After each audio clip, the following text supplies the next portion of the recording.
नहमदुहु व नुसल्ली व नुसल्लिमु अला रसूलिहिल करीम अम्मा बअदु फ़अऊज़ु बिल्लाहि मिनश शैतानिर रजीम बिस्मिल्लाहिर रहमानिर रहीम अल्लमल इंसाना मा लम यअलम व क़ाला अल्लाहु तबारक व तआला फ़ी मक़ामि आख़र सुम्मा लतुसअलुन्ना यौमइज़िन अनिन नईम वक़ाल अल्लाहु तबारक व तआला फ़ी मक़ामि आख़र वलइन शकरतुम लअज़ीदन्नकुम वलइन कफ़रतुम इन्न अज़ाबी लशदीद रब्बिश्रह ली सदरी वयस्सिर ली अमरी वहलुल उक़दतम मिन लिसानी यफ़क़हू क़ौली सुब्हानक ला इल्म लना इल्ला मा अल्लमतना इन्नका अंतल अलीमुल हकीम इन्नल्लाह व मलाइकतहु युसल्लूना अलन नबिय्य या अय्युहल्लज़ीना आमनू सल्लु अलैहि व सल्लिमू तस्लीमा बलगल उला बिकमालिही कशफद दुजा बिजमालिही हसनत जमीअ खिसालिही सल्लु अलैहि व आलिही अस्सलातु वस्सलामु अलैका या सय्यदी या रसूलल्लाह व अला आलिका व अस्हाबिका या हबीबल्लाह। किससे मांगें, कहाँ जाएं, किससे कहें। किससे मांगें, कहाँ जाएं, किससे कहें, और दुनिया में हाजत रवा कौन है। सबका दाता है तू, सबको देता है तू, सबका दाता है तू, सबको देता है तू, तेरे बंदों का तेरे सिवा कौन है। कौन मकबूल है, कौन मरदूद है, बेखबर क्या खबर तुझको क्या कौन है। कौन मकबूल है, कौन मरदूद है, बेखबर क्या खबर तुझको क्या कौन है। जब तुलेंगे अमल सबके मीज़ान पर, जब तुलेंगे अमल सबके मीज़ान पर, तब खुलेगा कि खोटा खरा कौन है। अल्लाह करीम ने अपने करम और अपने महबूब करीम सल्लल्लाहु तआला अलैहि वसल्लम के सदक़े और वसीले से हम सबको बेशुमार लातादाद अनगिनत नेमतों से नवाजा और नवाजने का सिलसिला रोका नहीं, बल्कि आज तक जारी है और हर दिन में नई शान नई आन के साथ चल रहा है। आज के दौर की कुछ जदीद नेमतों के बारे में ज़िक्र करना इसलिए ज़रूरी समझा। एक तो रमज़ानुल मुबारक का कल आखिरी 29वां दिन हमारे पास रह गया, तो इस मौजू के मुताल्लिक़ दौराने रमज़ान कई बच्चियों ने बार बार इसरार किया कि इस पे बयान किया जाए ताकि हम लोग अच्छे और बुरे में तमीज़ कर सकें। तो इसके पेश नज़र आज हम जदीद टेक्नोलॉजी जिसमें सर फहरिस्त हमारे स्मार्ट मोबाइल्स और इंटरनेट है, इसके बारे में गुफ्तगू करेंगे ताकि इस माह मुबारक में जो इस्तिफ़ादा आपने इससे किया उसकी अहमियत का भी आपको इल्म हो जाए और जो हमारे ही हाथों ख़राबियाँ हो रही हैं हम उनको भी जान सकें। तो बहुत बड़े इनामात इलाहिया में सर फहरिस्त तो इस्लाम है, फिर हिदायत है, इसके बाद अक़ल सलीम है। ये अक़ल ही है जिसकी बदौलत इंसान हैरान कुन ईजादात करता है। उसके पीछे असल एहसान किसका है? जिसने हमें इल्म अता किया और ख़ुद उसने ऐलान फरमाया वअल्लमल इंसान मा लम यअलम। वो रब है जिसने इंसान को वो कुछ सिखाया जो वो ना जानता था। इस तनाजुर में आजकल की कुछ ईजादात पे गौर किया जाए। मसलन हमारे घरों में लगे हुए एसी, फ्रिज, हीटर, फैंस, बाहर रोड पे चलती हुई गाड़ियाँ, फ़ज़ाओं में परवाज़ करते हवाई जहाज़, हमारे घरों में पूरी दुनिया की ख़बरें देते हुए television, computer, internet, mobile phones, ये आज वो चीज़ें हैं। और इस आज़ादी से और फरावानी से हम इस्तेमाल करते हैं कि जिनकी शक्लें तक हमारे बड़ों ने देखी नहीं थी और इनके नाम तक अदा नहीं कर सकते थे।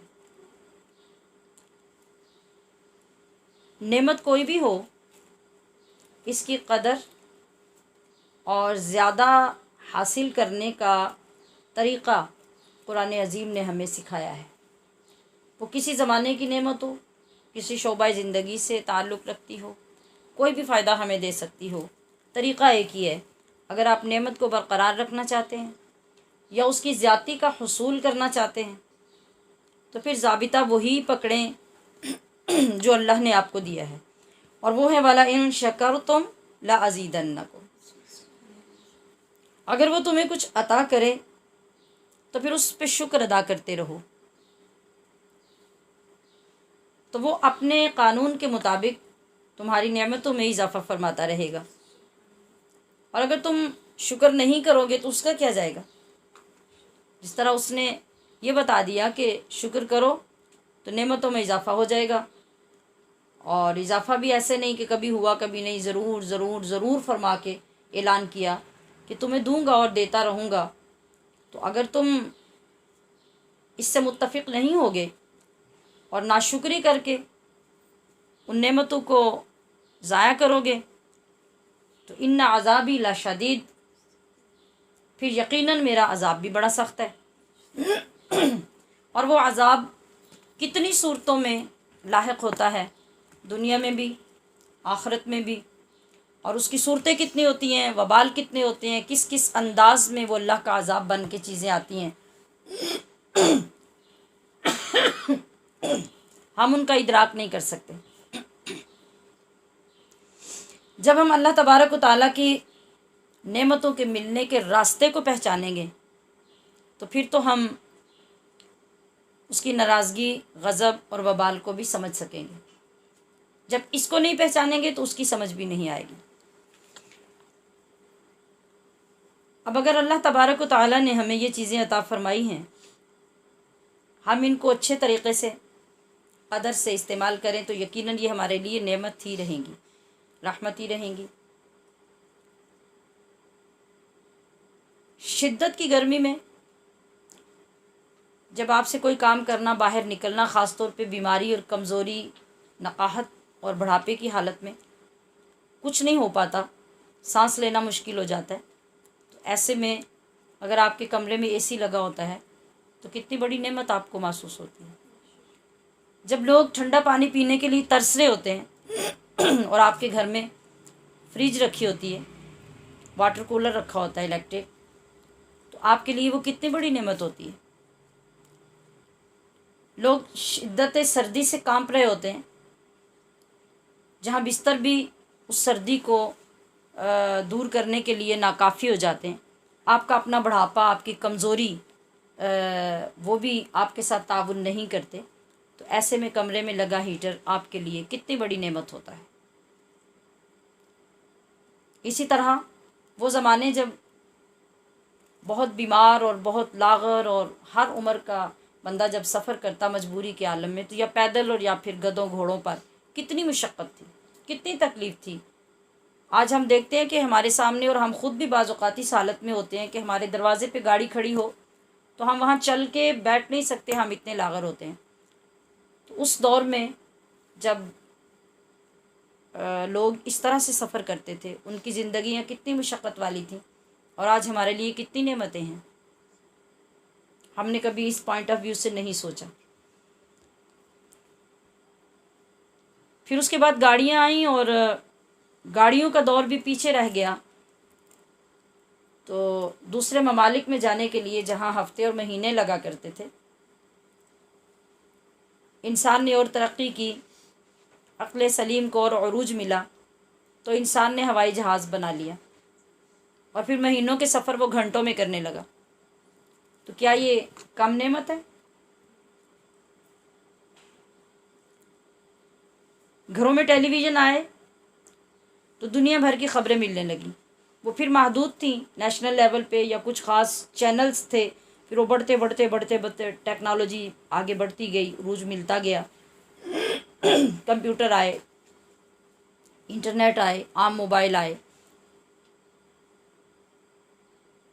फिर स्मार्ट मोबाइल्स आए और अब जिस दौर में हम सब रह रहे हैं इस वक्त अल्लाह की इन तमाम नेमतों, जिसको हम टेक्नोलॉजीज़ कहते हैं, इनका आलम क्या है। और इस वक्त हम दुनिया में रहते हुए एक जगह पे बैठकर किस किस जगह पे हमारा ताल्लुक़ होता है, किस किस जगह पे हमारी इन्वॉल्वमेंट होती है, किस किस जगह को हम मुशाहिदा कर रहे होते हैं, ये तमाम चीज़ें अगर हम देखें और अपने से पीछे 50-100 साल, 2 साल, 200 साल, 400 साल देखें, उस ज़मीन पर रहने वाली मखलूक और आज की मखलूक की ज़िंदगी में कितना फ़र्क है। फिर हर चीज़ में हमें अल्लाह की कितनी वाफर नेमतें नज़र आ रही हैं। तो क्या हमारी ज़िम्मेदारी है कि हम अपने रब की नेमतों का शुक्र अदा करें या नहीं है? शुक्र क्या है? शुक्र ये तो नहीं है कि हम हर एक को बताएं कि हमारे घर में जितने लोग हैं उन सब के पास टच मोबाइल्स हैं, हमारे हर बंदे के पास अपना अपना लैपटॉप है और उस पर हम शेखियाँ बिगाड़ते रहें और तकब्बुर करते रहें। शुक्र इसको तो नहीं कहा जाता। शुक्र का मतलब ये होता है कि अल्लाह ने अगर आपको आसानियाँ अता फरमाई हैं तो आप उनको मज़ीद उस आसान तरीक़े से इस्तेमाल करें कि वो आसानियाँ फैला दें, उनको लोगों में तकसीम कर दें, फ़वाइद को बढ़ा दें, अपनी ज़ात तक ना रखें। ये अल्लाह के शुक्र की एक बहुत अच्छी सूरत है। वरना आप अगर शुक्र नहीं करेंगे, मतलब अगर हम ये कहते हैं कि हम कोई काम करते हैं, अगर अच्छे कमेंट आते हैं और कोई लोग अप्रिशिएट करते हैं तो हमारा हौसला बढ़ता है या हमारा नेटवर्क फैलता है या हमें फ़ायदा पहुंचता है, तो अल्लाह को ऐसी तो कोई ज़रूरत नहीं है। वो इसलिए मैं नहीं कहता कि मुझे कमेंट्स करते रहो और अप्रिशिएट करते रहो, रिस्पॉन्स करते रहो ताकि मुझे हौसला मिलता रहे और मैं मज़ीद आगे अपना काम जारी रख सकूँ। माज़अल्लाह ऐसा नहीं है। वो फिर हमारे ही भले के लिए, हमें ही मज़ीद फेवर देने के लिए दुनिया और आखिरत का वो ये फरमाता है कि मेरे साथ शुक्र का ताल्लुक़ जोड़े रखो। वरना अगर नहीं करोगे तो वहाँ फरमाया कि इन्ना अज़ाबी लशदीद, और फिर वो दूसरे मकाम पे फरमाता है कि इन्ना बत्शा रब्बिका लशदीद। फिर अगर तुम ऐसा नहीं करोगे तो तुम्हारे रब की पकड़ इतनी सख्त है, इतनी सख्त है कि पूरी दुनिया मिलकर भी तुम्हें छुड़ा नहीं सकेगी। इस्लाम इतना प्यारा दीन है जो हमेशा इफ़रात व तफरीत से पाक रखता है, हर शोबे ज़िंदगी में हमारी रहनुमाई फरमाता है, अहकाम सिखाता है ताकि मुसलमान उसकी पासदारी करके अल्लाह की पकड़ से बच सके। तमाम तर मसनूआत मज़कूरा में से आज हमारा मौजू मोबाइल होगा। इसकी वजह हमारी जनरेशन की वो तशवीशनाक हालत है जिससे शरीयत, मुआशरत, इंसानियत, क़राबत, ताल्लुक़ात, इबादत, रियाज़त और तिलावत का तक़द्दुस पामाल होता नज़र आ रहा है। मोबाइल की ईजाद का बुनियादी मकसद क्या था? हर जगह राब्ते की फ़ौरी सहूलत मुयस्सर करना। डॉक्टर्स, हॉस्पिटल्स एमरजेंसी की हालतों को बहुत क्विकली कंट्रोल करना और फिर इससे आगे जब दौर बदलता रहा तो नई नई टेक्नोलॉजीज़ के आने से गोया ज़िंदगी की तमाम सहूलियात मोबाइल में जमा कर दी गई। अब एक मोबाइल आपके पास है, यूँ लगता है कि जैसे पूरा ख़ानदान आपने हाथ में पकड़ा हुआ है। सहूलियात इस कदर ज़्यादा हो चुकी हैं कि आप उससे एक छोटी सी डिवाइस पे बैठकर पूरी दुनिया में शॉपिंग भी कर रहे होते हैं, राब्ता भी कर रहे होते हैं, मामलात भी हैंडल कर रहे होते हैं, सफ़र भी कर रहे होते हैं, और जो जो आप करना चाहते हैं वो कर रहे होते हैं। मतलब इतना कुछ इस एक डिवाइस में जमा कर दिया गया। बस इतनी सोच के साथ देखा जाए तो ये इंतहाई फ़ायदेमंद है, आज के दौर में इंतहाई फ़ायदेमंद है। फॉर एग्ज़ाम्पल, आपके पास कोई शख्स घर में नहीं है, आप बाज़ार जा नहीं सकते, आपको फौरी तौर पर कुछ सामान लाने की ज़रूरत है, और आज आपके मोबाइल में ऐसी ऐप्स डाउनलोड हैं, आपको मुतारफ़ करवा दी गई हैं। आप उसके ज़रिए से किसी स्टोर पर रब्ता करते हैं और अपना ऑर्डर लिखवा देते हैं, और 10, 20, 15 मिनट बाद आपके घर में ऑर्डर पहुंच जाता है, आपको किसी की मोहताजी नहीं। आपको रकम की ज़रूरत है, ऐसी ऐप्स आपके मोबाइल में डाउनलोड कर दी गई हैं कि आप वहीं से अपनी रकम लेने का इंतज़ाम कर सकते हैं, भेजने का इंतज़ाम कर सकते हैं, आपकी मोहताजी ख़त्म कर दी गई। अगर इस हद तक इन चीज़ों को देखा जाए तो ये नेमतें हैं कि नहीं हैं? हैं, ये नेमतें हैं, हमारे लिए बहुत फ़ायदेमंद चीज़ें हैं, हमें मुशक्क़त से बचा रही हैं, हमारा वक्त बच रहा है, और बहुत से मामलात में हमें सहूलत मिल रही है। हमारे लिए हर मामले से, हर रिश्तेदार से, हर दोस्त से, हर काम से बाखबर रहना आसान हो गया है। और फिर जैसा कि मैंने कहा कि टेक्नोलॉजीज़ मज़ीद आते रहने से जो तरक्की होती जा रही है, उसकी वजह से एक वक्त में आप कॉल करते हैं, कॉल पे आपके पैसे लगते हैं। एक वक्त था, एक कॉल पे आपके कितने पैसे लगते थे, कितना महंगा मोबाइल था, फिर वो सस्ता होता होता होता कैसे आ गया। फिर आपको SMS की सहूलत दे दी गई, टेक्स्ट करने की सहूलत दे दी गई, आप मैसेज करके आप बहुत वक्त बचा के अपनी एनर्जी कम वेस्ट करके आप किसी तक अपना जो मुद्दा है उसको कन्वे कर सकते हैं। फिर उसमें तब्दीली आई, फिर आपको वॉइस मैसेज की, अगर आपको लिखना नहीं आता तो सिर्फ आप पुश करें और आपका वॉइस मैसेज चला जाएगा, आपको ये सहूलत भी दे दी गई। कितनी सहूलियात हो गई। लेकिन क्या हमने इनको पॉजिटिव इस्तेमाल किया? क्या हमने इनसे वही सहूलियात ली जिन मकासद के लिए ये सारे एहतमाम किए गए? अगर हम ऐसा करते तो यकीनन हम बहुत सारी चीज़ों से बच सकते थे, गुनाहों से बच सकते थे। मसलन आपने छोटा सा SMS किया, आपका काम हो गया, आपको मदद मिल गई। और अगर आप कॉल करते तो अपनी फितरत के मुताबिक जो बात से पहले आपकी तमहीद थी 2 कॉल्स के बराबर वो होती, फिर आगे बात होती, फिर होर सुनाओ, फिर होर सुनाओ, फिर होर सुनाओ, फिर ये कुछ होता, फिर जाके कॉल में असल बात का आगाज़ होता। ये स्टाइल हमारा ख़वातीन का आज भी ऐसा ही है। अब ये सारी चीज़ें जो हैं, इनका सद्देबाब भी इसके अंदर आ गया, मगर जब इसके बावजूद इंसान को सुकून नहीं होगा और वो इस्लाह की तरफ, अच्छाई की तरफ, शुक्र की तरफ नहीं आएगा तो फिर क्या होगा? अभी चाहिए ये कि इन तमाम नेमतों पे हमें शुक्र अदा करने की तौफीक मिले, और हमें जितना वक्त अल्लाह पाक ने दिया, मतलब आप अगर पैदल जा रहे होते पुराने ज़माने की तरह एक सब्ज़ी लेने, सौदा लेने 2 घंटे तक आप चल चल के किसी बाज़ार में पहुंचते, सामान ख़रीदते, फिर पैदल चल के वापस आते, आने तक वैसे हशर हो चुका होता। अब क्या है? अब आपको इसमें से कुछ भी नहीं करना पड़ रहा। तो इसका शुक्र क्या है? शुक्र इसका ये है कि या अल्लाह तूने इतनी आसानियाँ हमारे लिए बना दी, तो अब हमें चाहिए कि हम तेरे शुक्र में इतना वक्त तेरी इबादत पे लगाएं। काम तो तूने हमारे घर बैठे करवा दिए, तो फिर शुक्र ये है कि हम इतना वक्त तेरी इबादत पे सर्फ करें। हम ऐसा नहीं करते। अब बल्कि हो क्या रहा है कि इतनी सारी आसानियों और सहूलतों के बावजूद शुक्र करता हुआ तो कोई नज़र नहीं आ रहा। अलबत्ता हर शरीफ माँ बाप आज बड़ी मुश्किलात का शिकार हो गए। किस वजह से? इसी इंटरनेट और मोबाइल की वजह से। एक तो ये है कि जो नॉर्मल फ़ोन इस्तेमाल करना है, मतलब कॉल करनी है, मैसेज करना है, बैलेंस लेना है, उसमें आपने कार्ड फीड करना है, कुछ भी करना है, इसको इस्तेमाल करने के लिए हमारे लोगों को शरई अवेयरनेस नहीं थी। गुनाह सवाब के तमाम काम चल रहे थे, मुस्तज़ाद कि यूट्यूब और ऐसी कई और ऐप्स पे इतनी गलीज़ और इतनी बेहयाई की चीज़ें डाल दी गई कि हया की सारी हदें क्रॉस हो गई।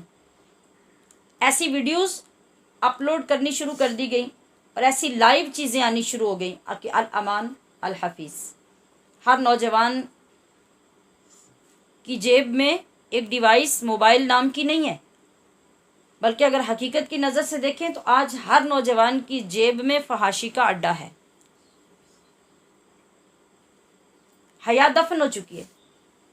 हैंड फ्री लगा के गलियों बाज़ारों और दुकानों पे बैठकर फौहश गाने और ड्रामे सुनने वाले नौजवान क्या इस मुआशरे को पाक कर रहे हैं या कर सकते हैं? हरगिज़ नहीं। ये दुश्मन का वो मीठा जहर है जो हमारी नस्लों को दिया जा रहा है। नबी करीम सल्लल्लाहु ताला अलैहि वसल्लम का फरमान है कि गाने और मौसीकी इंसान के जहन में ज़िना की ख्वाहिश ऐसे पैदा करते हैं जिसको आज कुछ नहीं समझा जाता ना।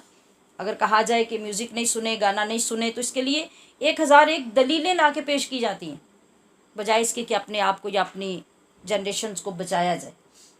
तो आका सल्लल्लाहु अलैहि वसल्लम क्या फरमा रहे हैं कि जब इंसान गाने सुनता है या मौसीकी सुनता है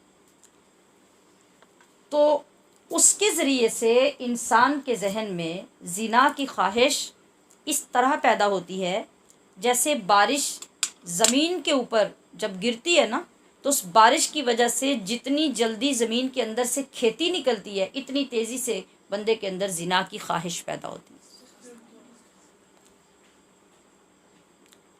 अब एक है सिर्फ गाना सुनना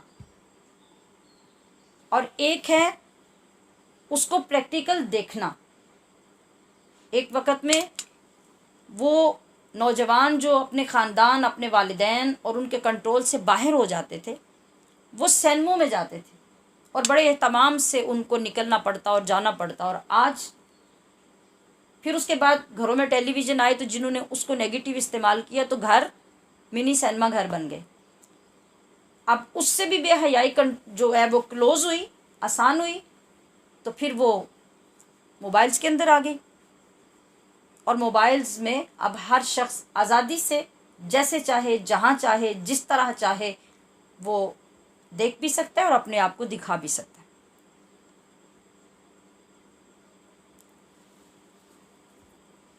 तो मैं ये कर रही थी कि अब जब ये हालात हमारे चारों तरफ नज़र आ रहे हैं तो ऐसे में हम अपने मुआशरे को किस तरह से पाक करेंगे और किस तरह अपने नौजवानों के जहनों को साफ़ रख सकेंगे। आज अगर हमारे नौजवान, वो हमारे बेटे हों, भाई हों और अजीज़ व अक़ारब हों, कोई भी हों, ये नौजवान ऐसे वाहियात म्यूज़िक सुनकर क्या करते हैं, फिर आपके तो वो कंट्रोल में नहीं है। आपको तो सारा सारा दिन वो घर मिलते ही नहीं, और अगर घर मिले भी तो आपकी बात तो वो सुन ही नहीं रहे। उनके कानों में तो हैंड फ्री लगे हुए हैं, आपको पता ही नहीं वो क्या कर रहे हैं।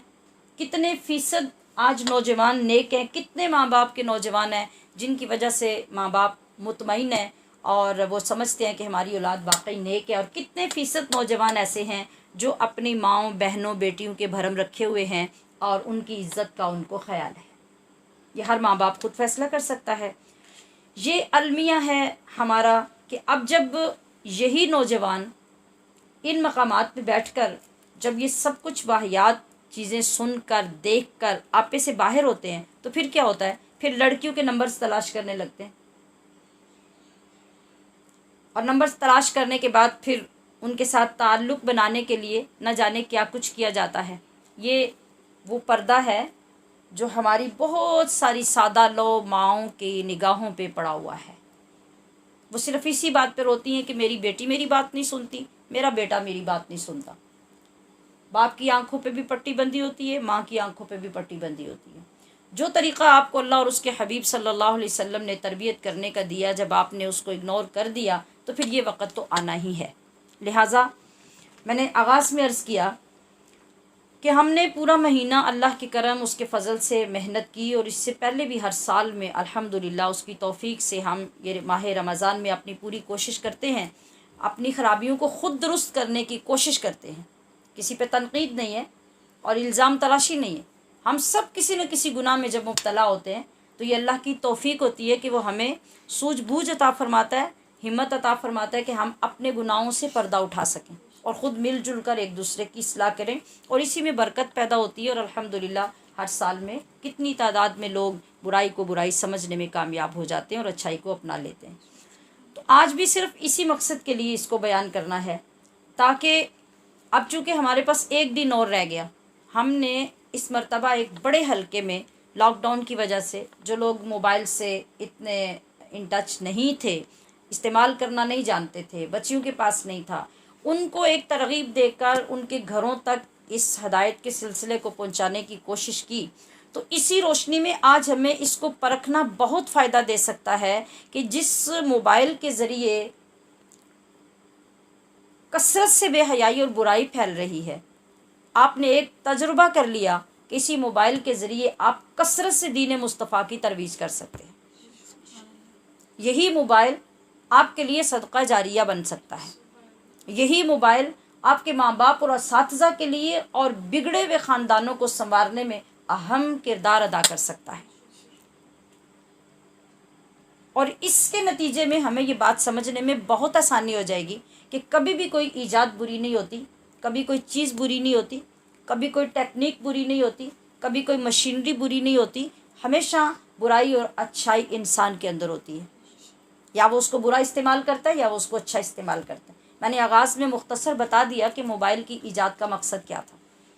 अब जो ज़माने के तकाज़े हैं और जो कुछ अभी मज़ीद आगे चलना है, अब तो जो टेक्नोलॉजी मज़ीद जो तरक्की कर रही है, पहले आपने सिम्स ली और सिम्स लेके मोबाइल्स के अंदर डाली और वो उनको आपने यूज़ किया, तो अब तो जो प्रैक्टिकल शुरू हो गया है वो तो बंदे की बॉडी के अंदर सिम्स जो हैं वो इंस्टॉल होनी शुरू हो गई हैं। अब तो आपकी आगे चल के मोबाइल की ज़रूरत भी ख़त्म होने वाली है। तो ऐसे में क्या करेंगे? फितने ज़्यादा हों तो अपने आप को बचाने के ज़्यादा इंतज़ामात किए जाते हैं, क्योंकि हम अल्लाह के बंदे हैं, हमें अल्लाह के पास जाना है। यही हमारा अक़ीदा है, हमारा हशर है, हमारा नशर है, हमारा नतीजा है, हमारी जज़ा और सज़ा है।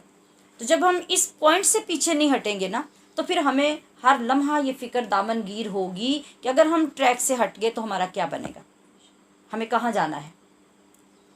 तो इसका ये मतलब हरगिज़ नहीं है कि आप दुनिया से कट जाओ, चीज़ों को इस्तेमाल करना छोड़ दो, अवेयरनेस ख़त्म कर दो, एक पिंजरे में बंद हो जाओ। नहीं, दीन तो इतना वसी दीन है, इतना आला दीन है, इतना रोशन दीन है, वो आपको हर ज़माने में चलने का तरीक़ा सिखाता है। तो मैं ये अर्ज़ कर रही थी कि अब देखिए, जिस वक़्त हमने इस माह मुबारक में जब हमारे पास यानी हकीकतन चल के जाने के असबाब नहीं थे, माहौल हमें इजाज़त नहीं दे रहा था, हुकूमत हमें इजाज़त नहीं दे रही थी, तो हमारे लिए टेक्नोलॉजी कितनी बड़ी रहमत साबित हुई। तो पता चला कि हम अपने इख्तियार से इसको अपने लिए इससे भी बड़ी रहमत बना सकते हैं। मसलन मशहूर रिवायत 12 मरतबा आपकी खिदमत में अर्ज़ की कि नबी करीम सल्लल्लाहु अलैहि वसल्लम एक सहाबी के घर में तशरीफ़ ले जाते हैं जिसने अपना नया घर बनाया, और वो अर्ज़ करते हैं, या रसूलल्लाह आप कदम रंजा फरमाए, मेरे घर में बरकत हो जाए। आपने नज़र फरमाई, रोशनदान को देखा और आपने फरमाया कि ये क्यों बनाया। अब क्यों बनाया, किसको नहीं पता कि क्यों बनाया जाता रोशनदान? तो क्या कायनात के वाली को नहीं पता था रोशनदान क्यों बनाया? आप सिखाना चाहते थे। और यही शान है इस्लाम की, और यही शान है मुस्तफ़ा करीम की। आज हम ये समझते हैं, हमारे लोग ये समझते हैं, हमारा ये ट्रेंड हो गया है कि दीन सीखने के लिए एक कॉन्फ्रेंस होगी, एक सेमिनार होगा, एक जलसा आम होगा, एक इज्तिमा होगा, और फिर जाके वो महीने बाद, वो साल बाद, वो 2 महीने बाद प्रोग्राम होगा, उसमें या हम सुन्नतें सीखेंगे, इसमें ये सीखेंगे, इसमें नहीं। आका सल्लल्लाहु अलैहि वसल्लम को तो अल्लाह करीम ने भेजा ही इसलिए कि हबीब आप चलता जा, लोग दीन सीखते जाएं, आप बैठता जा, लोग दीन सीखते जाएं, आप सोता जा, लोग दीन सीखते जाएं, आप गुफ्तगू करें, खामोश हूँ, कुछ भी करें, आपकी हर अदा लोगों के लिए दीन हो। तो कामिल तबलीग और उसवा हसना वो है ही ये कि हम भी इस तरीके से अपने दीन को अपने साथ लेके चलें कि लोग हमें देखते जाएं, वो दीन सीखते जाएं और दीन फैलता जाए। और इसको मुनज़्ज़म करने के लिए अगर हम मुख्तलिफ़ औक़ात में बैठते हैं और एक दूसरे को तरग़ीब देते हैं तो ये बड़ा अहसन कदम है, ये हमें करना चाहिए। लेकिन अगर हम ये कहें कि दीन तब सीखेंगे जब महफ़िल में जाएंगे, तो दीन इतना महदूद नहीं है। अल्लाह तबारक व तआला ने हमें हर कदम पर एक रहनुमाई अपने महबूब अलैहिस्सलाम की दी है। तो आपने पूछा कि रोशनदान क्यों बनाया है, तो सहाबी ने क्या अर्ज़ की, यही कि रोशनी, ताज़ा हवा, उसका आना जाना और इसकी वजह से। तो आप अलैहिस्सलाम ने फरमाया कि हवा को आने से तो कोई नहीं रोक सकता, रोशनी को भी आने से कोई नहीं रोक सकता जब सुराख होगा। तो अगर तुमने ये नियत की होती कि इस रोशनदान के ज़रिए से मुझे मस्जिद की अज़ान की आवाज़ आएगी, तो जब तक ये तेरा घर बना रहता तेरे लिए ये सवाब का बाइस बन जाता, और इस घर को बनाना और इस रोशनदान को बनाना तेरे लिए इबादत और सवाब के ज़ुमरे में आ जाता और सदका जारिया बन जाता। इतना नफीस, इतना खूबसूरत दीन भी होगा किसी का। अब हम आते हैं मोबाइल की तरफ, जिन्होंने तबाही की, ख़ानदानों को तबाह किया, ख़राब किया, अपनी ज़िंदगियाँ बर्बाद की इसी मोबाइल की वजह से। अगर तो इसी मोबाइल को हम दीन इस्लाम की तबलीग का एक बहुत बड़ा ज़रिया बना रहे हैं। दुनिया बना रही है हर जगह पे, जो इसके ज़रिए से काम हो रहा है, जो लोग कर रहे हैं, तो हमें उनको देखना चाहिए ना, और इस रास्ते को देखना चाहिए। अब इस सूरत में आप अगर अच्छा मोबाइल ख़रीदते हैं, किस लिए कि उसके अंदर ऑप्शन ज़्यादा हों, ताकि मैं ज़्यादा अच्छे तरीके से, ज़्यादा जदीद तरीके से, ज़्यादा वसी तरीके से दीन को सीख सकूं, उसको सेव कर सकूं, दूसरों तक पहुंचा सकूं।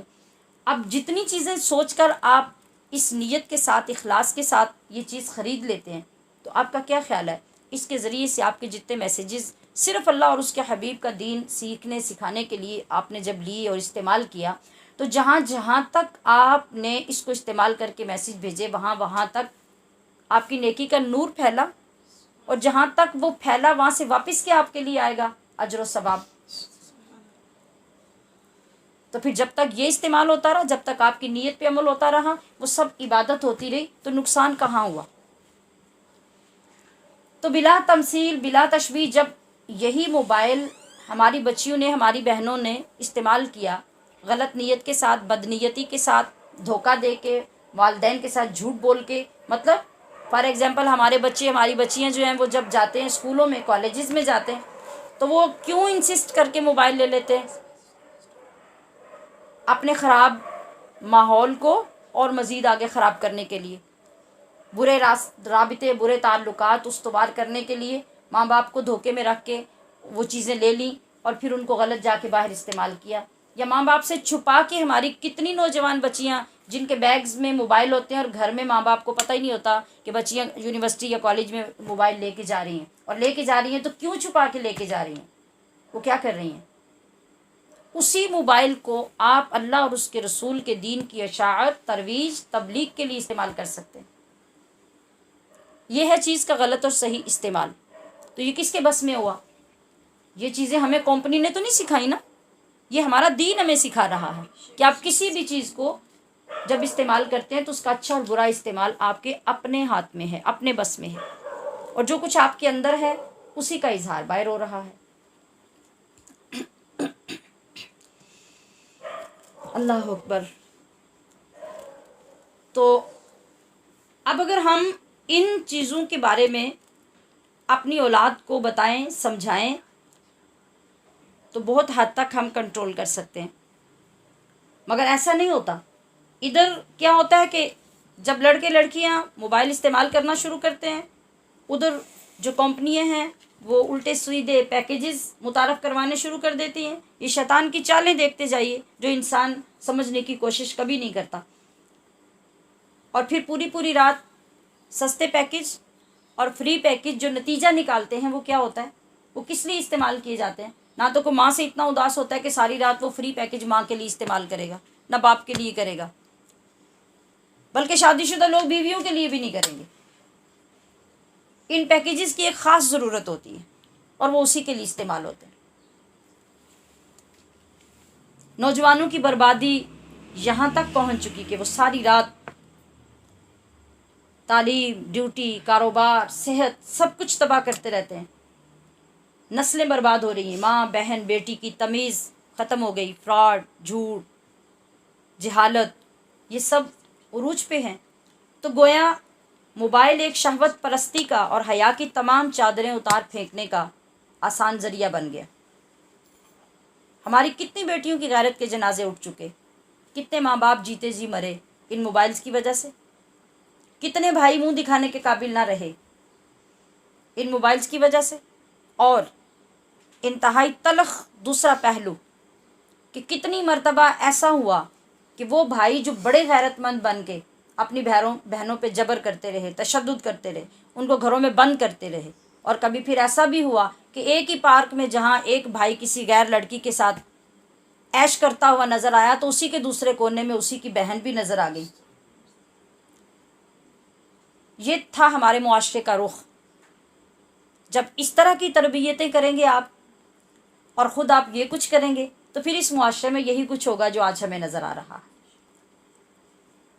जब भाई गैरतमंद सिर्फ अपनी बहन के लिए होगा और सबसे बड़ा बेगैरत दूसरी की बहन के लिए बन जाएगा तो फिर हमारे मुआशरे में तो ये कुछ होगा। गलती कहाँ हुई, ख़राबी कहाँ हुई? ख़राबी उस वक्त में हुई जब उस बच्चे की तरबियत का वक्त था, जब वो जवानी की हदूद में कदम रख रहा था, जब उसको समझाने की ज़रूरत थी कि मुआशरे की हर लड़की तुम्हारी बहन है, हर औरत तुम्हारी माँ है, उनको फेस तुमने कैसे करना है, उनसे बात कैसे करनी है, उनका तक़द्दुस क्या है, उनका एहतराम क्या है। जब ये मिस हो गया तो फिर नौजवान तबाह हो गया। फिर अब वो आपके हाथ में नहीं आता। फिर दूसरी तरफ क्या हुआ? दूसरी तरफ ये हुआ कि हमारे यहाँ जो तालीम व तरबियत का तरीक़ा है वो इंतहाई गलत है, एतदाल नहीं है, इफ़रात व तफरीत है। कहीं इतना जबर है, इतना जबर है कि आप बात नहीं कर सकते, कहीं इतनी आज़ादी है कि वहाँ देखकर इंसानियत भी शर्मा जाती है। ये दो चीज़ें जिस वक़्त बैक वक़्त मुआशरे में आती हैं उस वक़्त यही कुछ होता है।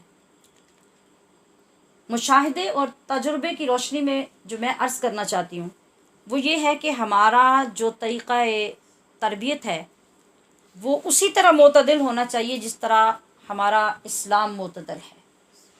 आप किसी बच्चे को बुराई से बचाना चाहते हैं, अच्छाई में ढालना चाहते हैं, तो फिर पहले उसको बुराई से वाक़फ़ियत दिलाएं, उसको बताएं कि बुराई क्या होती है। जब उसको बुराई और अच्छाई की तमीज़ ही नहीं है तो आप उसको बुराई से बचा कैसे सकते हैं? जिन लोगों के ज़हन इंतहाई महदूद हैं वो क्या कहेंगे कि ख़बरदार कोई भाई भी घर में मोबाइल लेकर ना आए, कोई शादीशुदा भाई और भाभी जो हैं वो मेरी बेटी के सामने बातचीत भी ना करें इसलिए कि घर में बेटी है। तो घर में बेटी है तो आप बेटी को जब दूसरे घर में रवाना करेंगे किसी के बहू और बीवी बना के, आप उसको क्या सिखा के भेजेंगे कि उसने ज़िंदगी कैसे गुजारनी है? अगर आप एक मुदब्बिर ख़ातून हैं, अगर आप एक समझदार ख़ातून हैं तो आपको तो अपनी जवान बेटी को सिखाना चाहिए और भाई को भी बताना चाहिए और आने वाली बहू को भी बताना चाहिए कि घर के अंदर नक्शा किस तरह का बनाना चाहिए ताकि बच्चियों की तरबियत होती रहे। उन्हें पता चले कि शौहर कौन होता है, भाई कौन होता है, बेटा कौन होता है, बाप कौन होता है और सब के साथ किस तरीके से रहा जाता है। तो जब आप उसको यही नहीं सिखाएंगे, सिर्फ एक ही चीज़ रखेंगे कि भाई शादीशुदा होकर मुजरिम घर में बन के फिर रहा है कि उसको बीवी कहीं नज़र ना आ जाए, और बीवी मुजरिम बन के फिर रही है कि उसका शौहर उसके सामने कहीं ना आ जाए, यानी सबसे बड़ा गुनाह जो है वो शादी करना हो गया।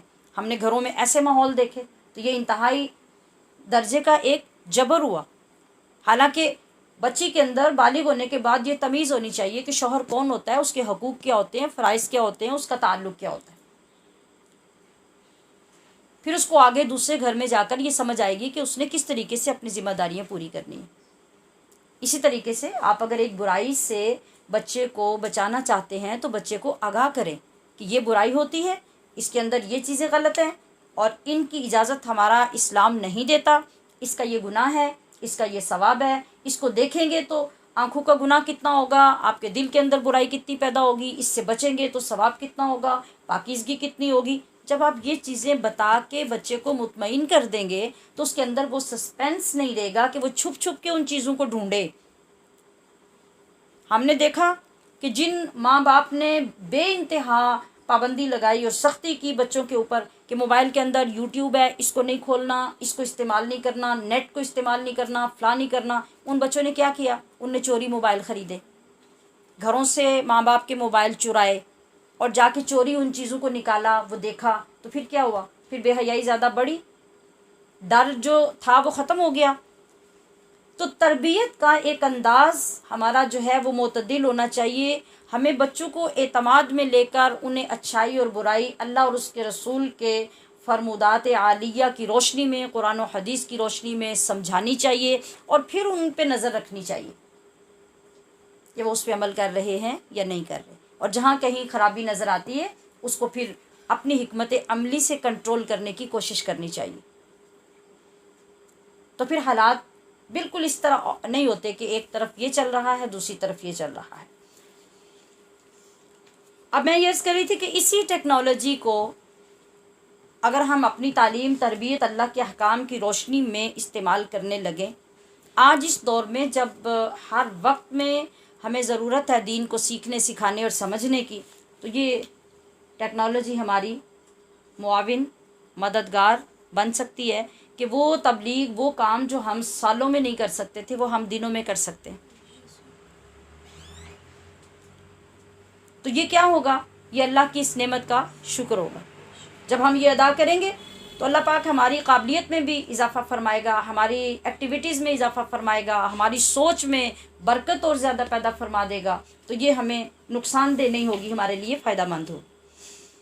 इससे दीन का बहुत सा हम काम कर सकते हैं। मसलन अभी जितने लोग पहली मर्तबा इस माह मुबारक में हमारे साथ शामिल हुए, उन्होंने ख़ुद देखा, महसूस किया, उन्होंने ख़ुद कमेंट किया कि अल्लाह तबारक व तआला ने कितना बड़ा फ़ज़ल किया। और एक वो जो रुकावट बनी थी कोरोना वायरस की वजह से, वो दीन के लिए, हमारे लिए रहमत बन गई।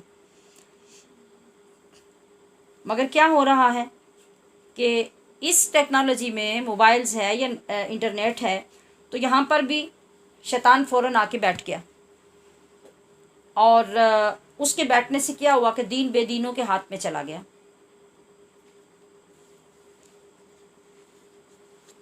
जिन लोगों को दीन के बारे में इल्म नहीं था, जिनका कोई उस्ताद नहीं था, उन्होंने दीन सिखाने और सीखने की बजाय शर फैलाना शुरू कर दिया। जिन बातों की तहकीक नहीं थी उनको फैलाना शुरू कर दिया। और जो कम इल्म लोग थे उनके लिए ये चीज़ें इस्लाह की बजाय शर का बायस बन गई, फसाद का बायस बन गई और दीन से और दूरी का बायस बन गई। तो इस नेमत उज़्मा पर हमें अल्लाह का बहुत शुक्र अदा करना चाहिए कि आज इससे दीन की तालीम, तफ़हीम और तबलीग के लिए अगर हम मोबाइल ख़रीदें भी, इस्तेमाल भी करें, तो दुनिया तक हम अल्लाह ताला के दीन और उसके हबीब सल्लल्लाहु अलैहि वसल्लम की तालीमात को पहुंचाकर न सिर्फ वो से लोगों को गुमराही से निकाल सकते हैं बल्कि अपनी आखिरत का सामान भी कर सकते हैं। अब अगर हमने इसको इस्तेमाल करना है तो इसके लिए हम ये देखेंगे कि जिस तरह अल्लाह तबारक व तआला ने हमारे लिए ये ज़रूरी करार दिया कि जब आप कोई भी काम दुनिया में करें तो आपको पता होना चाहिए कि मेरा दीन इसके बारे में मुझे कितनी इजाज़त देता है और कहाँ जाके मुझे मना कर देता है। तो इसकी ख़बर हमें होनी चाहिए और यही इल्म सीखना हमारे ऊपर वाजिब है ताकि हम किसी मामले में हदूद को पार ना करें। अब जब हम इस मोबाइल को इस्तेमाल करेंगे, हमें इसमें बैलेंस भी लेना है, इसकी सिम भी ख़रीदनी है, इसको इस्तेमाल भी करना है, इसको चार्ज भी करना है। तो क्या ये सारी चीज़ें हम अपनी मर्ज़ी से कर सकते हैं या इसके लिए भी कोई हदूद, कोई क़यूद शरीयत की होंगी? हमें इसके बारे में भी ये सुनना और समझना होगा, सीखना होगा। अब अगर आप फ़ोन इस्तेमाल कर रहे हैं तो आपने फ़ोन चार्ज करना है। मसलन हमारे किसी भाई या बच्चे के पास मोबाइल है, उसकी चार्जिंग ख़त्म हो जाती है, वो मस्जिद में गया है, तो उसे ये पता होना चाहिए कि मस्जिद में जाके क्या मस्जिद की बिजली से वो अपने मोबाइल को चार्ज कर सकता है? कितने लोगों को पता होगा? अब ये दूसरा रुख आ गया चीज़ के इस्तेमाल का। इसके बाद आप फ़ोन करते हैं, फ़ोन पे आप मैसेज करते हैं, मैसेज में आप गलत बयानी कर देते हैं, झूठ बोल देते हैं। और कभी कभी क्या होता है कि कसम खा लेते हैं, आप कहते हैं कि वो तो मैंने फ़ोन पे वैसे ही बात की थी। तो फ़ोन जो है वो आपका कायम मकाम है। जिस तरह आप डायरेक्ट किसी से बात करते हैं, इसी तरीके से वो आपकी जगह पे आपका मैसेज पहुंचा रहा है। तो जो हुक्म आपकी बात करने का, कसम खाने का, झूठ और सच बोलने का होगा, वही आपकी कॉल और आपके मैसेज का हुक्म होगा। हम उसको मजाक में अगर उड़ा देते हैं तो फिर यहाँ सब गलत हो जाएगा। अब आइए कि कई मरतबा ये मसला अभी पिछले दिनों में भी किसी ने दरियाफ़्त किया कि किसी शख्स ने मैसेज में तलाक लिखी, उसके पास कोई शख्स भी नहीं है जो गवाह हो, और तलाक लिख कर उसने वो सेंड कर दी। तो अब वो कहता है कि मैंने तो वैसे लिखी थी और अब उस तलाक का क्या हुक्म होगा। या उसने बीवी को तलाक सेंड नहीं की, उसने अपने नंबर से वो लिखी हुई तलाक किसी और फैमिली के फ़र्द को सेंड कर दी, बीवी को नहीं की। अब तलाक का हुक्म क्या होगा। अब वो ये साबित करना चाहते हैं कि चूँकि वो मैसेज था, वो बोला नहीं, उसने कुछ कहा नहीं, बीवी तक पहुंचाया नहीं, लिहाजा तलाक नहीं होगी। तो शरीयत अब यहाँ क्या कहती है। अब ये हमें, अगर हमने मोबाइल यूज़ करना है तो हमें पता होना चाहिए ना, कि ऐसा ना हो कि हम बर्बाद हो जाएं, ख़ानदान ही बर्बाद हो जाए। तो वो हो गया, आपने जब तलाक लिखी, तलाक लिख कर आपने बीवी को भेजी या किसी और को भेजी, तो जब आपने तलाक लिख दी तो तलाक तो हो गई। एक लिखी तो एक हो गई, तीन लिखी तो तीन हो गई। अब यहाँ बहुत सी ख़वातीन ये कहती हैं, चाहे बाय डॉक तलाक आए या मैसेज के ज़रिए से आए, तो वो कहते हैं जी हमने तो डिलीट कर दी। तो आप 1000 बार डिलीट कर दें, देने वाले ने जब दे दी, लिखने वाले ने जब लिख दी, तो आपको तो ये इख्तियार ही नहीं है, आप डिलीट करें या ना करें, तलाक तो हो चुकी है। आपने रिसीव नहीं की तब भी, आपने डिलीट कर दी तब भी, कुछ भी किया, जब उसने लिखने वाले ने लिख दी तो तलाक हो गई। लेकिन मोबाइल की वजह से कितने लोग हैं जो इसको मानने के लिए तैयार ही नहीं होंगे। इसी तरह से अगर कसम खाई मोबाइल पर, तो जिस तरह सामने आपने कसम खाई और उस कसम की शरई हैसियत क्या थी, उस पे कफ़ारा था, उसका कफ़ारा नहीं था, खाली गुनाह था, या वो लगव थी, क्या था, वही हुक्म आपका उस पर भी लगेगा, लिखे हुए मैसेज पर भी और बोले हुए वॉइस मैसेज में या कॉल में। जो हुक्म वहाँ होगा वही हुक्म यहाँ होगा। अब हम जब कभी हमारे पास बैलेंस नहीं होता तो हम लोन लेते हैं, उसका हुक्म क्या होगा। जब हम लोन लेंगे और जिस वक्त दोबारा हम बैलेंस लेंगे तो वो हमारा लोन काट लेंगे और उसके ऊपर कुछ फालतू पैसे भी काटेंगे, उसका हुक्म क्या होगा। उसके हुक्म के लिए हमें पता होना चाहिए। अब ये भी काफ़ी अर्सा पहले बहस चलती रही, कुछ लोगों ने कहा वो सूद है, कुछ ने कहा ये सूद नहीं है। तो वो चूँकि आपको एक सर्विस मुहैया करते हैं, उस सर्विस मुहैया करने पर जो आपको सहूलत देते हैं, उस सहूलत की वो कीमत लेते हैं। लिहाजा वो जो इजाफी पैसे काटेंगे वो सूद तो नहीं होगा, लेकिन वो ज़रूरत से ज़्यादा काटेंगे तो वो ज़्यादा ज़रूर होगी। अगर वो चाहें तो आवाम को सहूलत दे सकते हैं, और अगर पूरी नहीं दे सकते तो वो मज़ीद चंद पैसे भी अगर हर एक से काटें तो उनके तो लाखों करोड़ों में बन जाते हैं। उसमें कमी के लिए एहतजाज करना या उसको ख़त्म करवाने के लिए करना ये एक अलग बात है, लेकिन वो सूद नहीं होगा। हाँ, अब दूसरी तरफ आजकल जो ईजी पैसा अकाउंट होते हैं या मोबी कैश और मुख्तलिफ ये अकाउंट बैंक के अकाउंट के साथ अटैच करके बनाए जाते हैं, इसमें आपको वो इसके बदले में फ्री मिनट्स देते हैं, फ्री मैसेजेस देते हैं। आपने वो जो रकम होती है वो रखी होती है उसमें, और जिस वक्त भी आप वो रकम वापस लेना चाहते हैं वो पूरी की पूरी रकम आप वापस ले लेते हैं। लेकिन उसके बदले में वो आपको कभी 50 कभी 100 मिनट और इतने मैसेजेस वो दे रहे होते हैं। ये आप इसके बदले में इनको जब इस्तेमाल कर रहे हैं तो ये सूद है। बहुत से लोग इसको यूज़ कर रहे हैं, मोबाइल पे अकाउंट बने हुए हैं और कैश हैं, इजी पैसा हैं, ये सब चीज़ें हैं, और इसके बदले में वो जो फ्री मिनट्स और ये इस्तेमाल कर रहे हैं। इसमें ज़्यादा उलमा का ये मौक़िफ़ है कि ये सूद है। कुछ उलमा ये कहते हैं कि सूद नहीं है। इस कुलिये को भी याद रखिए कि नबी करीम सल्लल्लाहु ताला अलैहि वसल्लम ने इरशाद फरमाया कि अल हलालु बय्यिनुन वल हरामु बय्यिन। हराम अल्लाह ने खुला बयान कर दिया, हलाल अल्लाह ने खुला बयान कर दिया। व बैनहुमा मुश्तबिहात, और हलाल और हराम के दरमियान मुश्तबा दर्जा होता है, वो चीज़ें मुश्तबा होती हैं, यानी उसके अंदर एक शक पैदा हो जाता है, इश्तिबा पैदा हो जाता है कि ये हराम है या हलाल है। ला यअलमुहुन्ना कसीरुम मिनन नास, कि जिन्हें बहुत से लोग नहीं जानते।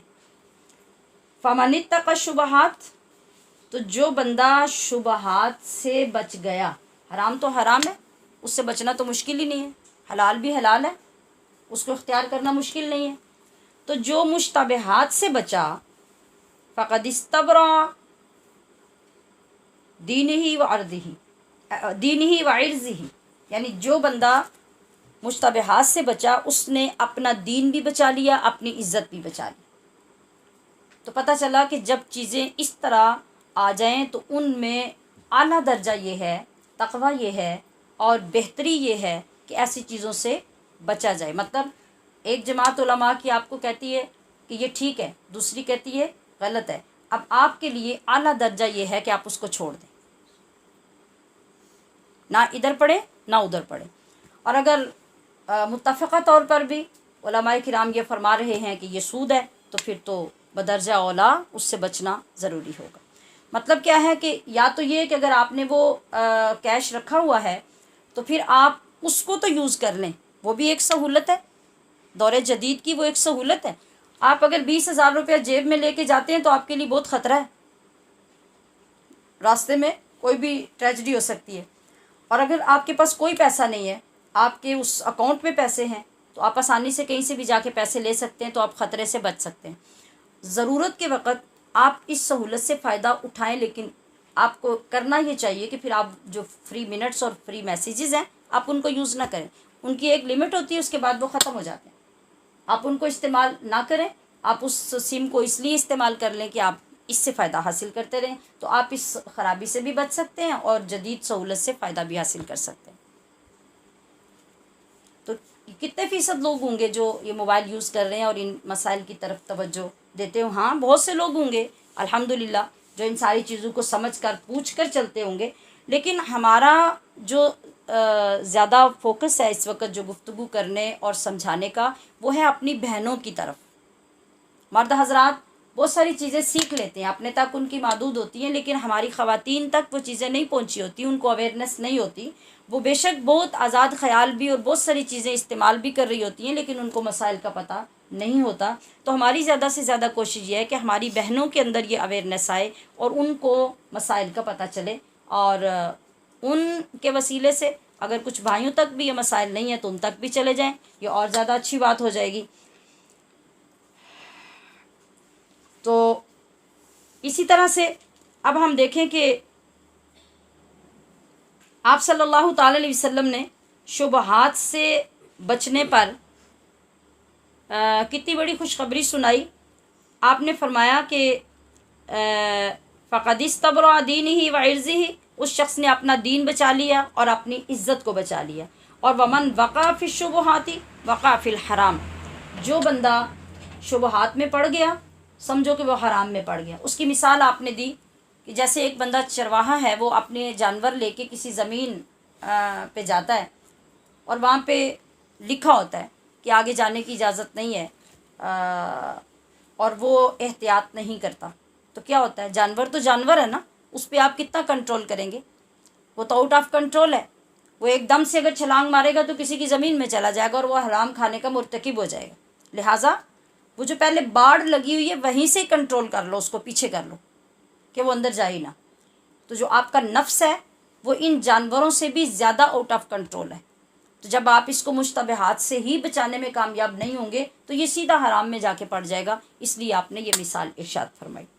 अब हमारी ख़वातीन जो हैं वो जब फ़ोन वैसे जब इस्तेमाल करती हैं, अब हाँ आते हैं आम इस्तेमाल की तरफ। इसमें क्या होता है, मैंने पहले आगाज़ में बताया कि हम ख़वातीन जब कॉल करती हैं, हमारी बहनें, कोई फजूल काम नहीं है, बात नहीं है, उस काम को बात को लटका के एक चीज़ को 10-10 दफ़ा पूछा, हाल क्या है, फ़लाँ का क्या है, होर सुनाओ, फिर होर सुनाओ, और उसके बाद फिर वो आज पकाया क्या था, प्याज किधर से आए, आलू किधर से आए, कौन लेके आया, कौन लेने गया, शाम को किसने आना है, सुबह किसने आना है। ये तमाम रोदादे होती हैं ख़वातीन की फ़ोन पे करने वाली, जिनका कोई मकसद नहीं है। फ़ोन इसके लिए तो बना ही नहीं गया। बल्कि हमारी उन ख़वातीन ने जिन्होंने इल्म नहीं सीखना, दीन नहीं सीखना, जिनका ज़िंदगी का कोई मिशन नहीं है, उनके लिए तो अल्लाह ने इसलिए ये नेमत बना दी कि वो बातें जो कभी कभी अम्मी अब्बू को जाके बताती थी ससुराल से, अब तो रोज़ बताने का अल्लाह ने मौका दे दिया। सुबह भी, शाम भी, दोपहर भी, किचन में, ड्राइंग रूम में, वाशरूम में, जिधर मर्जी ले जाओ, जाके बातें करते रहो। तो इसको उन्होंने समझ लिया कि ये हमारे लिए नेमत है। तो ये नेमत नहीं है, ये तो मुसलसल आपके गुनाहों में इजाफा हो रहा है और बर्बादी हो रही है। तब ये होता था कि जब आप महीने, 2 महीने, 6 महीने बाद जाते थे तो अल्लाह ने सब्र दिया, कुछ बातें बर्दाश्त कर ली, कुछ पुरानी हो गई, कुछ बतानी भूल गई। तो अब तो ऐसा मसला ही नहीं है। अब इधर बात हुई और उधर छत पे चढ़ गए, वॉशरूम में चले गए, स्टोर में चले गए और फ़ोन लेके पूरी बातें सारी जो है वो दूसरे घर तक पहुंचा के तब दम लिया। तो अब क्या हुआ, अब हमने इस सहूलत को, इस टेक्नोलॉजी को अपने लिए बर्बादी का सामान बना लिया। तो जिस तरह से आम तरीक़ा बात करने का होता है, जब ख़वातीन इसी पे बात करती रहेंगी तो आप सोचिए कि ये फिर मोबाइल हमारे लिए ग़ीबत का खुल्लम खुल्ला एक ज़रिया बन गया। उसके बगैर तो बात मुकम्मल नहीं होती। नबी करीम सल्लल्लाहु ताला अलैहि वसल्लम ने इरशाद फरमाया कि जब इंसान ज़िना करता है ना, ज़िना करके सच्ची तौबा कर लेता है, हालांकि उसकी सज़ा कितनी सख्त है, लेकिन जब आपका कानून इस्लामी कानून नहीं है और आपने अल्लाह से ही सच्ची तौबा कर ली और किसी को आपके इतने बड़े जुर्म और गुनाह का, जुल्म का पता नहीं चला, तो अल्लाह उसको माफ़ कर देगा। इतना बड़ा गुनाह भी आपकी सच्ची तौबा से माफ़ हो जाएगा। मगर आपने फरमाया कि ग़ीबत के बाद जब तक वो शख्स आपको माफ़ नहीं करेगा, उस वक्त तक अल्लाह माफ़ नहीं करेगा। तो हमारी दिन भर की गुफ्तगू में कितना हिस्सा ग़ीबतों का होता है, झूठ का होता है, चुगली का होता है, और मोबाइल इसका बहुत बड़ा सबब बन गया इसको और फैलाने का। तो ये मोबाइल का कसूर नहीं, ये तो हमारा अपना कसूर है। हमें सीखना ये है कि हमने उसको कितना इस्तेमाल करना है, कितना इस्तेमाल दुरुस्त है, कितना इस्तेमाल गलत है। हज़रत आयशा सिद्दीक़ा रज़ी अल्लाह ताला अन्हा हुज़ूर सल्लल्लाहु अलैहि वसल्लम के पास मौजूद हैं। हज़रत सफ़िया आई तो हज़रत आयशा सिद्दीक़ा रज़ी अल्लाह ताला अन्हा ने कुछ जुमले फरमा दिए कि मसलन वो ऐसी हैं, उनका कद छोटा है वग़ैरह। तो आक़ा दो आलम सल्लल्लाहु अलैहि वसल्लम ने हज़रत आयशा सिद्दीक़ा की तरफ देखा तो आपने फरमाया, ए आयशा, तुमने ऐसा लफ्ज़ बोल दिया कि अगर, ये अगला लफ्ज़ सुनिएगा, तवज्जो से सुनिएगा। आपने फरमाया, ए आयशा, तुमने ऐसा लफ्ज़ बोल दिया कि अगर इस लफ्ज़ को समंदर में डाल दिया जाए तो पूरा समंदर गंदा हो जाए। क्या फरमाया आपने? अगर कद छोटा था तो था, अगर उन्होंने कोई बात वो की तो वो वही की जो उनके अंदर थी। लेकिन ग़ीबत तो तभी बनती है जब वो बंदा सुन नहीं रहा और उसके पीठ पीछे आप वही बात कर रहे हैं जो उसके अंदर है। तो किसकी ज़ुबान से ऐसा लफ्ज़ निकल रहा है? जो उम्मुल मोमिनीन है, जो नबियों के सरदार की ज़ोजा हैं। तो आप अलैहिस्सलातु वस्सलाम फरमा रहे हैं कि आयशा, इस लफ्ज़ को समंदर में डाल दिया जाए तो पूरा समंदर गंदा हो जाए। हमारा क्या बनेगा? हमारी ज़िंदगियों का हाल क्या है? हमारा हर जुमला गलत लफ्ज़ से शुरू होता है और गलत लफ्ज़ पे ख़त्म होता है। हमारी हर बात गलत लफ्ज़ से शुरू होती है, लफ्ज़ गलत पे जाके ख़त्म होती है। और मैंने अर्ज़ किया कि ये जो मोबाइल्स और ये जो ज़रिया गुफ्तगू का आज़ादाना है, ये हमें बर्बाद कर रहा है। अब आज इस गुफ्तगू के करने का मतलब ये है कि जहाँ अल्लाह रब्बुल इज़्ज़त ने इस माह मुक़द्दस के सदक़े हमें इतनी तौफ़ीक़ात अता फ़रमाई हैं कि हमने बहुत से गुनाहों से तौबा की है, तौबा का इरादा किया है, बड़ा अच्छा नूरानी वक्त गुजारा है। तो आज इस नशिस्त के सदक़े इसको समझ कर भी तौबा करने का इरादा कर लीजिए। मुझे कामिल यकीन है कि रब्बुल इज़्ज़त हमें बाकी अच्छे कामों की तरह इस पे कारबंद रहने की भी तौफ़ीक़ अता फ़रमाएगा। लेकिन ये बात ज़रूर याद रखिए कि जब भी आप कोई नया काम करते हैं, तौबा करते हैं, बुरे काम को छोड़ते हैं, तो बस उसको एक मर्तबा सुन के उस पर इक्तिफ़ा ना फरमा लिया कीजिए, बल्कि उसको हर चंद दिन के बाद सुने, हर चंद दिन के बाद सुने, ताकि जो सुस्ती हो रही है वो वापस फिर आपको अज़ीमत के मकाम पे ले जाए, आप फिर रिफ़्रेश हो जाएं, फिर आपके अज़ाइम मज़बूत हो जाएं। इस तरह कुछ अरसा करने से हमारे अंदर अच्छाई और नेकी की आदत पुख्ता हो जाती है। खशियत और अल्लाह का डर गालिब आ जाता है और फिर इंशाअल्लाह हमारी नेकी की मिक़दार ज़्यादा हो जाती है। एक अल्लाह के वली की बारगाह में एक खातून आती हैं, वो अर्ज़ करती हैं कि मैंने तौबा करनी है, मुझे तरीक़ा बताएं कि मैं सच्ची तौबा कैसे कर सकती हूँ। उन्होंने फरमाया कि एक मुर्गी लाओ। वो मुर्गी लाई, कहा कि इसको ले जाओ, इसके पर इसके जिस्म से तोड़ने शुरू करो, अलग करने शुरू करो और उसको रास्ते में गिराती जाओ। जब सारे पर उतर जाएं, खाल खाली हो जाए तो वापस आ जाना। उसने कहा कि ये तो कोई बड़ा मुश्किल काम नहीं है, तौबा का अगर ये तरीक़ा है। तो वो चली गई, उसको ज़िबा किया और उसकी खाल से पर नोचने शुरू किए। रास्ते में चलती जाती और पर जो है उतार उतार के फेंकती जाती। जब खाल खाली हो गई, पर सारे गिरा दिए, वापस आई तो कहा आपने जो फरमाया था वो मैंने कर लिया। तो वो बुज़ुर्ग फरमाते हैं कि अब जाओ, जिधर जिधर वो पर फेंके थे उनको इकट्ठा करके लाओ।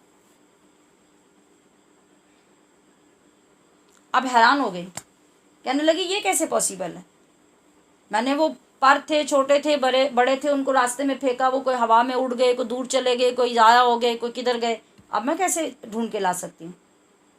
कहा अब मुझे ये बताओ कि जो तुमने चुगलियाँ की, जो तुमने ग़ीबतें की, जो तुमने इल्ज़ामात लगाए, जो तुमने तोहमतें लगाईं, वो फैल फैल कर कहाँ कहाँ तक गईं, क्या अब उन सबको जमा करके ला सकती हो कि उनको जमा करके ला के पेश करो और फिर सच्ची तौबा कर लो। जब ये नहीं हो सकता तो ये इससे भी ज़्यादा मुश्किल है। तो यही वजह है कि जब इंसान गुनाह करते हुए सोच ले कि मुझे इन सब का इज़ाला कैसे करना होगा, तो फिर वो फ़ौरन रुक जाएगा गुनाह से, फिर वो गुनाह नहीं करेगा। मगर अल्लाह फिर भी करीम है, जब तुम उन गुनाहों को इकट्ठा नहीं कर सकती तो फिर भी तुम्हारी सच्ची तौबा से तुम्हारी तौबा वो कबूल कर लेगा। मगर याद रखो कि जिन कामों के अंदर हुकूकुल इबाद हैं और जिनमें तुमने दूसरों के हक़ ज़ाया किए हैं, उनमें अल्लाह माफ़ नहीं करेगा। ये उसका कायदा है, रहमत फरमा दे तो उसके आगे कोई कुछ नहीं कर सकता। लेकिन जो ज़ाबिता उसने फरमाया कि अपने गुनाह माफ़ कर दूंगा, लेकिन बंदों के हकूक़ जब तक वो माफ़ नहीं करेंगे तब तक माफ़ नहीं करूँगा। इसलिए मिसाल दी कि आप जाओ, जाके सारे पार्ट ढूंढ के लाओ, उनको इकट्ठा करो, फिर आके माफ़ी मांगो। और ये नहीं हो सकता, इसका मतलब है कि कोई बंदा फौत हो गया, कोई कहीं चला गया, किसी से दोबारा वाकफियत नहीं, राब्ता नहीं, ताल्लुक़ नहीं, मुलाकात नहीं, अब कैसे उससे माफ़ी मांगोगे जाके ग़ीबत करने की, झूठ बोलने की, चुगली लगाने की? तो फिर अल्लाह तुम्हें माफ़ करेगा। ये बात बहुत गहरी है और बहुत आसानी से ये अल्लाह के बंदों का कमाल होता है कि उन्होंने समझा दी कि जब ये तुम्हारे अंदर उतर गई तो फिर यकीनन आइंदा सोचोगी कि मैंने किसी की बुराई करनी है तो सोच समझ कर करनी है कि उसको मैंने क्लोज़ कैसे करना है। इसी तरह हम जो फ़ोन सुन रहे होते हैं तो ग़ीबत के अलावा फ़ोन पर झूठ बोलना भी कितना आसान होता है। आपको किसी की कॉल आ गई, आपने नंबर देख लिया, आप उससे बात नहीं करना चाहते, आप क्या करते हैं? आप या तो फ़ोन ही नहीं उठाते, और फिर जब दूसरी मरतबा बात होती है तो फिर आप क्या कहते हैं? फिर हया नाम की कोई चीज़ ही नहीं होती, फिर इतना खुल के झूठ बोलते हैं कि मैं तो वहाँ था ही नहीं, मुझे तो पता ही नहीं तुम्हारा फ़ोन आया और मुझे पता नहीं चल सका, मैं फ़लाँ जगह पे था, मैं फ़लाँ जगह पे था, फ़ोन वहाँ था। हालांकि फ़ोन आपके हाथ में होता है, आप झूठ बोल रहे हैं। गोया अब आप ये कह रहे हैं कि उसको क्या पता। तो झूठ से तौबा करना या बचना तो अल्लाह के लिए है और आपके अपने लिए है, ना कि उस बंदे के लिए। फिर इसी तरह आप किसी वक्त जब किसी के साथ बात नहीं करना चाहते तो फ़ोन किसी बच्चे को दे देते हैं। अब बच्चे की कमाल की बात ये होती है कि वो फिर कह देता है कि अब्बू कह रहे हैं मैं घर नहीं हूँ, अम्मी कह रही है मैं घर नहीं हूँ। फिर आपका पोल वहीं पे खुल जाता है। आपसे किसी ने कर्जा लेना होता है वापस, तो आप तब भी यही करते हैं, या उसका नंबर ब्लॉक कर देते हैं या उसकी कॉल सुनना पसंद नहीं करते। ये सब वो झूठ हैं जो आप अपने साथ जुल्म कर रहे हैं, किसी दूसरे के साथ जुल्म नहीं कर रहे। तो ये तमाम वो चीज़ें थी जो मोबाइल के साथ हमें आनी चाहिए थी, सीखनी चाहिए थी कि क्या इन सब की इजाज़त हमें मिलती है जो हम कर रहे हैं। तो आप ये सब इसकी आड़ में गुनाह कर रहे हैं जो आपके लिए वैसे करने मुश्किल थे, अब आप आसानी से कर रहे हैं। इसके बाद जो एक बहुत बड़ी वबा और मुसीबत हमारे मोबाइल्स के ज़रिए से मुआशरे में फैली हुई है, वो क्या है? अल्लाह और उसके रसूल पे तोहमत लगाना। आप कहेंगे कि वो कैसे? वो ऐसे कि आप कहते हैं कि अल्लाह ने ये फरमाया कि आप ये काम करें तो मैं इसके बदले में तुम्हें ये दूंगा। नबी अलैहिस्सलाम ने ये फरमाया कि आप ये मैसेजेस जो हैं ये इस मौके पे लोगों तक पहुंचाएं और इतने लोगों तक पहुंचाएं तो इनके बदले में आपको ये मिलेगा। ना अल्लाह ने फरमाया ना उसके रसूल ने फरमाया। तो ये जो झूठे मैसेजेस बना के कंपनीज जो हैं ये सिर्फ कमाई करने के लिए लोगों को बेवकूफ़ बनाते हैं और लोग हमारे धड़ाधड़ उन मैसेजेस को भेजना शुरू कर देते हैं। तो ये सारा क्या है? ये तमाम लोग बग़ैर सोचे समझे उस गुनाह में शामिल हो गए जिसका वबाल जो है वो आपके अपने ऊपर है, उसको आपने जाके सहना है। फिर कुफ्रिया मैसेजेस, दीन की तौहीन के मैसेजेस, उलमा के इस्तेहज़ा और उनकी तमस्खुर के मैसेजेस, खुद झूठे उल्टे सीधे लतीफ़े बना के, या बाज़ औक़ात आप देखते हैं कि कुछ कौमों को टारगेट कर दिया जाता है। जैसे बहुत सारे जो लतीफ़े बना दिए जाते हैं, वो जी खान साहब का ये लतीफ़ा, वो पठान का ये लतीफ़ा, वो फ़लाँ शेख साहब का ये लतीफ़ा, और उनको हिट करने के लिए ऐसे ऐसे लतीफ़े बना के। अब ये क्या है? ये दिल आज़ारी है ना। अगर आप किसी पठान कौम के लिए करेंगे तो उनकी दिल आज़ारी है, अगर किसी शेख के लिए करेंगे तो उनकी दिल आज़ारी है। तो दिल आज़ारी की इजाज़त हमारे दीन ने दी है? नहीं दी। तो ये वो गुनाह है जो मोबाइल के ज़रिए हम घर बैठे इसलिए कर रहे हैं कि कौन सा किसी पठान ने आके हमारे सर में ईंट मार लेनी है, इसलिए आप आराम से बैठ के कर रहे हैं। तो मार तो पहले भी वो नहीं सकता था, अज़ाब तो अल्लाह ने देना है, बख्शने वाला भी वही है। और फिर मैंने कहा कि कुफ्रिया मैसेजेस, ऐसे कलिमात, ऐसे अशार, ऐसे कलाम जो सरासर अल्लाह की ज़ात की तौहीन होती है और हम उनको सिर्फ लोगों को महसूस करने के लिए, इंजॉय करवाने के लिए जो वो वहाँ पे भेजते रहते हैं। मसलन आपने देखा होगा कई मर्तबा कि एक ये ऐसा मैसेज होता है कि मैं और मेरा खुदा दोनों भूल जाते हैं। कभी नज़र से गुज़रा होगा, याद आएगा, आप इस पर गौर करेंगे। मैं और मेरा खुदा रोज़ाना दोनों भूल जाते हैं। कैसे? मैं उसकी अता को भूल जाता हूँ, वो मेरी ख़ता को भूल जाता है। तो आपने कितना बड़ा कुफ्र किया कि अल्लाह ताला के ऊपर भूलने का इल्ज़ाम लगा दिया कि अल्लाह ताला भूलता है, वो नक्स उसके अंदर आपने साबित कर दिया। आपने सिर्फ वो एक जुमला देने के लिए कि मैंने बड़ा अच्छा जुमला दे दिया और लोगों को खुश करने के लिए, तो आप ये क्या कर रहे हैं? ये मोबाइल का इस्तेमाल हो रहा है। मोबाइल इसलिए बनाए गए थे। फिर इसी तरह से ऊट पटांग सवाल हैं, जवाब हैं, चैलेंजेस हैं, और कह दिया जाता है कि भाई उस बंदे पे लानत हो जो इतने लोगों को ये ना करे, और उस बंदे पे लानत हो जो अल्लाह का नाम इतनी बार ना लिखे, उस बंदे पे लानत हो जो नबी इस्लाम का नाम इस पे ना लिखे, तुम मोमिन नहीं होगे अगर तुम ये ना लिखो। ये सब वो वाहियात चीज़ें हैं जिनका ना इस्लाम से कोई ताल्लुक़ है, ना तालीम से ताल्लुक़ है, ना दीन से ताल्लुक़ है। अब बताइए कि मोबाइल की जो ज़रूरत थी वो क्या थी, और जो फ़वाइद हमें दे रहा था वो क्या थे, और हमने अपनी जहालत और बेइल्मी की वजह से उसको कहाँ इस्तेमाल करना शुरू कर दिया। ये तमाम की तमाम चीज़ें ना हमारे दीन के अंदर जायज़ हैं, ना अखलाकियात के लिहाज से जायज़ हैं, ना वक्त के लिए ये मुनासिब हैं। हर तरह से हम इनका नुकसान इसलिए कर रहे हैं कि हमारे पास इसका कोई इल्म नहीं है। तो मैंने आगाज़ में यही अर्ज़ किया, अब आखिर पे भी यही अर्ज़ करती हूँ कि बाखुदा जब भी कोई चीज़ नई आपके हाथ में आती है, उसका इस्तेमाल है, उसका खाना पीना है, उसका इस्तेमाल है, तो ज़रूर अपने दीन के अंदर उसके अहकाम तलाश किया कीजिए और अल्लाह और उसके रसूल की इजाज़त के मुताबिक उन कामों को करेंगे तो हर चीज़ हमारे लिए रहमत होगी। इसी तरह से आम आप लोगों को ये शुगल मिला हुआ है, जो जुमला जहाँ से मिला वो किसी के शयान शान है या नहीं है, वो लिख कर नीचे लिख दिया। हज़रत अली अलैहिस्सलाम का कौल, हज़रत उमर फ़ारूक का फ़रमान, हज़रत अबू बकर सिद्दीक़ का फ़रमान, हज़रत आयशा सिद्दीक़ा, हज़रत फ़ातिमा ज़हरा का फ़रमान, अगर उनके वो फ़रमान नहीं हैं तो आप उन हस्तियों के ऊपर कितने बड़े इल्ज़ामात लगा रहे हैं। तो आज की इस गुफ्तगू को हम अगर पूरे माह की तरबियत और तालीम का ख़ुलासा कह लें तो बेजाना होगा, और इस रोशनी में आज इस हाल में एक नज़र अपने ऊपर डाल लें तो हमारे लिए बहुत कामयाबी के दरवाज़े खुल सकते हैं इंशाअल्लाहुल अज़ीज़।